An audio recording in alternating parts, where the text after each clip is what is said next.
దీంట్లో. అంతేనా? అది కాన్ఫిడెన్స్ కాదు సార్, అది కామెడీ చేశాడు ఈరోజు. It's more of a comedy. ఒకటి ఆప్టమిస్టిక్ గా ఉండొచ్చు లైఫ్ లో, నేనేమి దాన్ని తప్పు పట్టను. ఎందుకంటే మనిషి జన్మించిన తర్వాత ఎప్పుడు మనం పాజిటివ్ గా ఆప్టమిస్టిక్ గా ఉంటే మనకు ఒక జోష్ ఉంటది. ఇప్పుడు 151 కన్నా ప్లస్ వస్తాయి, లాస్ట్ టైం 22 కన్నా ఎక్కువ వస్తాయి అనేది అది ఓవర్ కాన్ఫిడెన్స్ అంటారా, కామెడీ అంటారా, నాకు అర్థం కాదు. How is it possible? ఇప్పుడు యాంటీ గవర్నమెంట్ సెంటిమెంట్ అనేది 100% గవర్నమెంట్ వచ్చిన తర్వాత వస్తుంది. So they will be some kind of a minus. ఆ 151 కన్నా ఎక్కువ వస్తుంది, ఇదంతా ఏం లేదు సార్. ఐపాక్ అండ్ ఇంకొకటి జోక్ ఆఫ్ ది డే, ఆడ కేక్ కూడా కట్ చేశారంట, అది మీకు తెలుసో తెలీదో. కేక్ కట్ చేసి ఆయన ఆల్రెడీ గెలిచిపోయినట్టు అందరు ఒకరికొకరు కేకులు తినిపించి, ఆ విజువల్స్ రాలేదు కానీ కేకులు తినిపించడం, సెలబ్రేషన్స్, మరి ఆ బెలూన్స్ గిలూన్స్ కట్టారో లేదో నాకు ఐడియా లేదు కానీ కట్టుంటారు కూడా.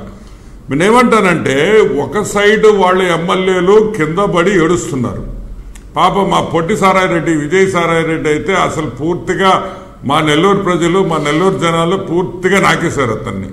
పాపం ఆ ఎంత వీక్ అయిపోయాడంటే ఇంకా మన బ్లడ్ ఎక్కించే పరిస్థితుల్లో అతను నెల్లూరు వదిలేసి వెళ్ళిపోయాడు.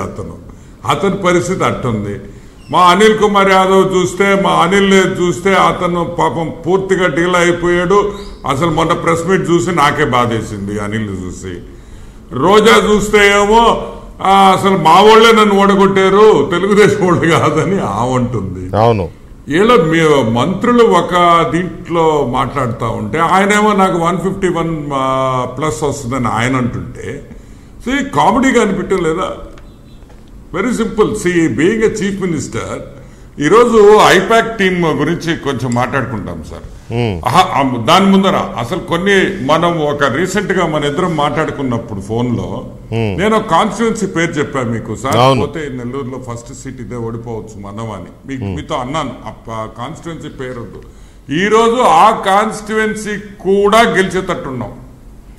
ఏది చాలా కష్టంగా ఉంది, చాలా టైట్ గా ఉంటుంది సార్ ఈ కాన్స్టిట్యున్సీ, మిగతా అన్ని కొన్ని కంఫర్టబుల్ గా ఉన్నాయి అనే కాన్స్టిట్యున్సీ కూడా ఈ రోజు గెలిచే పరిస్థితుల్లో గెలుస్తున్నామని